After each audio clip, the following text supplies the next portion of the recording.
白色黑色红色蓝色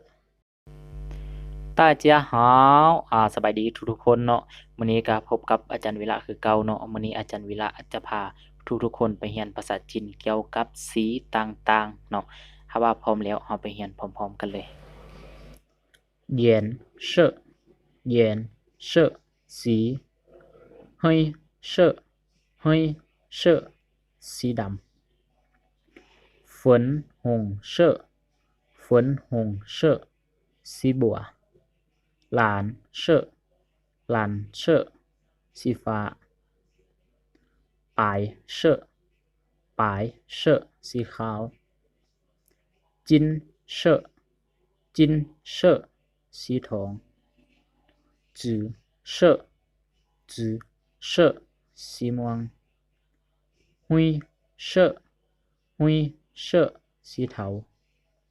黄色黄色สีเหลือง棕色棕色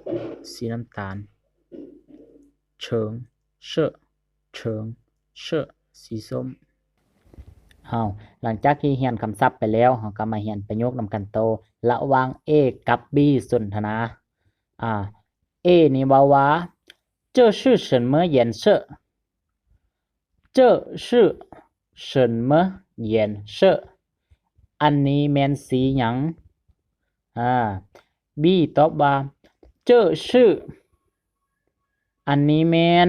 เนาะคันว่าสีแดงเราก็ใส่ไปสีฟ้าก็ใส่ไปสีขาวก็ใส่ไปคันว่าสีแดงเนาะเราก็ใส่ว่า这是红色เนาะอันนี้แม่นสีแดงสีฟ้าเราก็ใส่ว่า这是蓝色อันนี้แม่นสีฟ้าเนาะคันแม่นสีขาวเราก็ใส่ว่า这是白色อันนี้แม่นสีขาวเนาะมาต่อประโยคที่2กันเลยA ว่าว่า你喜欢什么颜色你喜欢什么颜色สีที่เจ้ามักแม่นสีหยังB ตอบว่า我喜欢สีที่ค่อยมักแม่นเนาะตอกคันว่ามักสีแดงสีฟ้าสีขาวเราก็ใส่ไปเนาะคันว่ามักสีแดงเนาะ我喜欢红色เนาะสีที่ค่อยมักแม่นสีแดงคันว่ามักสีฟ้าเนาะเราก็ใส่ไปว่า我喜欢蓝色สีค่อยมักแม่นสีฟ้าเนาะถ้าว่ามักสีขาวก็ใส่ไป我喜欢白色เนาะสีค่อยมักแม่นสีขาวเนาะอยู่นี้จะมีคำว่าสีฮวนเนาะสีฮวนแปลว่ามักทุกคนชื่อไว้เนาะสีฮวนคำว่าสีฮวนแปลว่ามัก